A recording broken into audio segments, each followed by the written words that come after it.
What do you feel like people just don't understand about the not necessarily your 2-year-old or your 1-year-old buck that are happy to just run around. What do you think people who want to hunt the 3.5, a 4.5, or older deer, what don't they understand about that deer? I think one of the biggest things out there that people aren't aware of, while we're hunting them, and everybody lives for the rut and the pre-rut. So at that time of the year, that deer, that buck, is a solitary creature. He socializes with nobody. He's all by himself. He doesn't like, he was licking the other big mature buck's face in July. Well, they can't even stand each other right now. They got their ears back, their hair's all roughed up. So I always try to focus on separated bedding.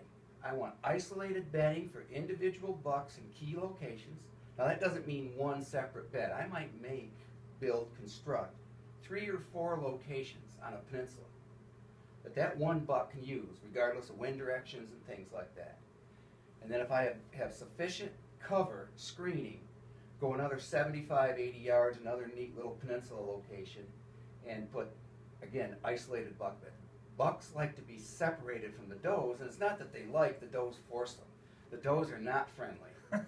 and the does and fawns are in family groups at that time of the year. So truly, it's the separation of the sexes. I think a lot of people don't realize that. They see enough video and watch things in food plots where they see bucks and does together interacting, and that's socialization areas. But right. Under bedding and day-to-day lifestyle, other than those 3-4 days that doe is in heat, he's all by himself. Would you say that's so is that another reason to have, let's say, not one giant 12-acre food plot? Does he even want to be out there with those does and fawns? Does he want his own? Does he want to know that I can go over here and eat by myself? He would love to be. I mean, I always try to explain this. If you knew that there were things out there, wolves, bears, coyotes, and men trying to get you, would you go out into a great big open stadium? Or would you walk into this tiny little alcove that's completely surrounded with cover where you can get all the food, make your rubs and scrapes, and be pretty close to your security cover? I mean, what would you choose during daylight? Now at night, they don't seem to have any trouble with those big open fields. But we're talking daytime. Yeah, we want to go in the daytime, don't we? What are terrain features or habitat features that you feel like deer they kind of gravitate towards more than anything? When it comes to buck bedding, I would say if you've got a terrain change of any major point, ridge, top of a hill that happens to have cover on it, is going to really be looked at as from buck bedding, because they like to get up a little higher. Scenting conditions are definitely better. You watch a cat or a dog, they love to get up on top of a chair, on top of a stool, and look out and see everything, and really bucks will often do. If you get into the hill country, you always find your sheds and your buck beds up on these knobs and knolls. And it seems like points and ravines, areas where features come together.